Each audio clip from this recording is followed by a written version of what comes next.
أعوذ بالله من الشيطان الرجيم.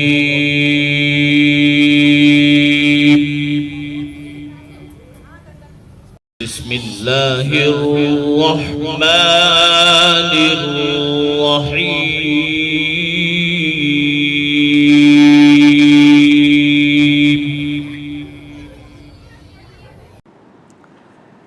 اس آیت میں اللہ تعالیٰ بتا رہے ہیں کہ ہم نے انسان اور جنات میں سے شیاطین بنائے ہیں جو انبیاء کے دشمن ہیں، وہ بعض کو وحی بھیجتے ہیں۔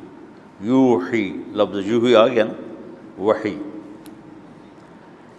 اس وحی کی دو صفتیں ہیں، ایک وہ جھوٹ ہے، دھوکہ ہے، فراڈ ہے، فریب ہے، اس کی حقیقت اللہ نے بتائی۔ دوسرا، اس میں شیطان کا طریقہ کار بتایا کہ شیطان اپنی غلط بات کو بہت خوبصورت پیش کرتا ہے، زخرف القول، اپنی بات کو بڑے سلیقے سے خوبصورت بنا کے۔ دیکھو آج دین حق سے لوگ بھاگے ہوئے ہیں، معذرت کے ساتھ، کہ جو اہل منبر ہیں انہوں نے دین کو اتنے برے طریقے سے پیش کیا ہے کہ لوگ خریدار بننے کی بجائے الٹا بھاگ کے متنفر ہو کے، کہ کوئی کارواں سے ٹوٹا، کوئی بدگماں حرم سے، کہ امیر کارواں میں نہیں خوب دل نوازی۔ اللہ تعالیٰ اقبال کی خبر روشن کرے، اس نے سارے خطیبوں کا آپریشن کر کے دے دی۔ کوئی کارواں سے ٹوٹا، کوئی بدگماں حرم سے، کہ امیر کارواں میں نہیں خوب دل نوازی۔ جو دین کو پیش کرنے والے تھے انہوں نے اس کو سجا کے پیش کرنے کی بجائے شدت کے ساتھ پیش کیا۔ تو لوگ، چونکہ میں اس دور سے گزرا ہوا ہوں، میری کالج لائف، ہم جمعہ ہی پڑھتے تھے، کبھی وہ بھی نہیں پڑھتے تھے، تو ہم جمعے کی نماز کے لیے جاتے تھے جب مولانا صاحب کی تقریر کے ختم ہونے میں 1 منٹ باقی ہوتا تھا، کہ ہم کوشش کرتے تھے کہ ہم مسجد میں داخل ہوں تو مولانا صاحب کہیں کہ اب آپ سنتیں ادا فرمائیں، کیونکہ مجھے سنا ہی نہیں جاتا تھا۔ ڈانٹ ڈپٹ، دوزخ، اور سوائے ڈرانے دھمکانے کے اور اس کے علاوہ بات میں شدت اور سختی اور مجمع کی توہین، یہ عام رخ ہے۔ 5 انگلیاں برابر نہیں ہیں، محبت سے بات کرنے والے بھی موجود رہے ہر دور میں، لیکن آٹے میں نمک کی طرح۔ ہر مکتب فکر نے ایک تو اسلام کی دعوت دینے کی بجائے اپنے مکتب کی دعوت دی، تو لہٰذا امت گروہوں میں، فرقوں میں تقسیم ہوتی چلی گئی۔ تو شیطان کو اللہ تعالیٰ بتا رہا ہے کہ یہ سلیقہ ہے کہ وہ اپنی بات کو بہت خوبصورت کر کے پیش کرتے، لوگ خریدار بن جاتے۔ اصلی پھول بیچنے والے فارغ بیٹھے ہیں اور نقلی کاغذی پھولوں والے دکان اپنی چلا رہے ہیں۔ زخرف القول غرورا، وحی۔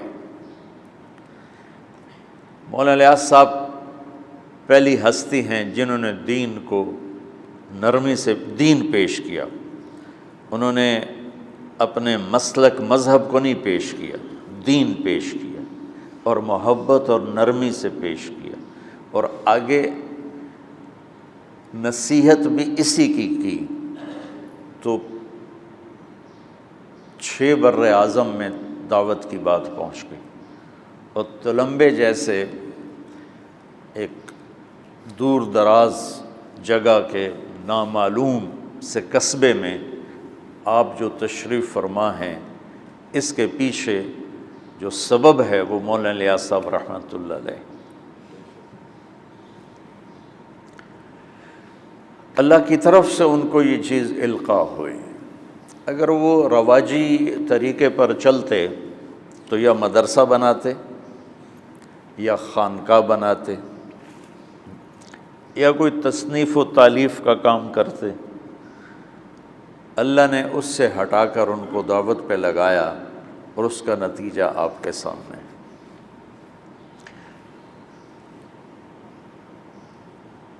تو حق کیسے پھیلتا ہے؟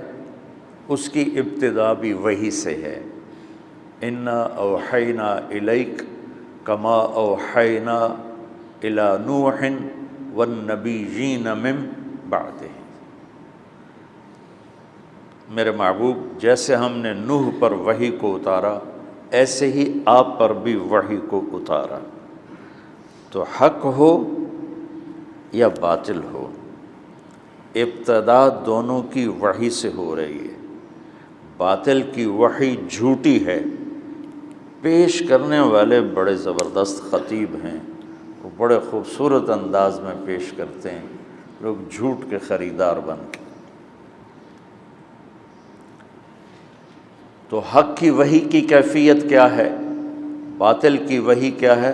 غرورا، اور حق کی وحی کیا ہے؟ وَبِالْحَقِّ أَنزَلْنَاهُ وَبِالْحَقِّ نَزَلَ وَهُوَ الْحَقُّ مِنْ رَبِّهِمْ ذَلِكُمُ اللَّهُ رَبُّكُمُ الْحَقُّ فَمَاذَا بَعْدَ الْحَقِّ إِلَّا الضَّلَالُ فَأَنَّىٰ تُصْرَفُونَ۔ حق حق حق کو اللہ نے ایسے دھماکے کے ساتھ پھاڑا ہے اور پیش کیا ہے کہ دماغ کی ساری چولیں ہلا دی ہیں۔ حق حق حق بالحق انزلناہ، ہم تیرے رب کی وحی حق کے ساتھ اتری، بالحق نزل، اور اس میں کوئی چیز داخل نہیں ہوئی، اسی حق کے ساتھ اتر گئی۔ وَهُوَ الْحَقُّ مِنْ رَبِّهِمْ، جس پہ اتری، یہ ہوا ضمیر کا مرجع اللہ کے نبی ہیں، ہوا ضمیر کا مرجع اللہ کے نبی ہیں، جس پر اتری وہ بھی حق ہیں۔ اتارنے والا جو ہے وہ ذالکم اللہ ربکم الحق، وہ بھی حق ہے۔ فماذا بعد الحق الا الضلال، اتنے واضح حق کو چھوڑنے کے بعد پھر گمراہی کے سوا کیا بچے گا؟ میری بات سمجھ میں؟ آپ چلے پہ جا رہے ہیں، میں چاہتا ہوں آپ بصیرت کے ساتھ جائیں۔ ناگواری فطری چیز ہے، جی چاہے گا گھر جاؤں، اس پر کوئی پابندی نہیں، اسی پر تو اجر ہے، لیکن آپ بوجھل دماغ سے جائیں اور پریشر میں جائیں، یہ مجھے پسند نہیں۔ میں چاہتا ہوں آپ شرح صدر کے ساتھ جائیں۔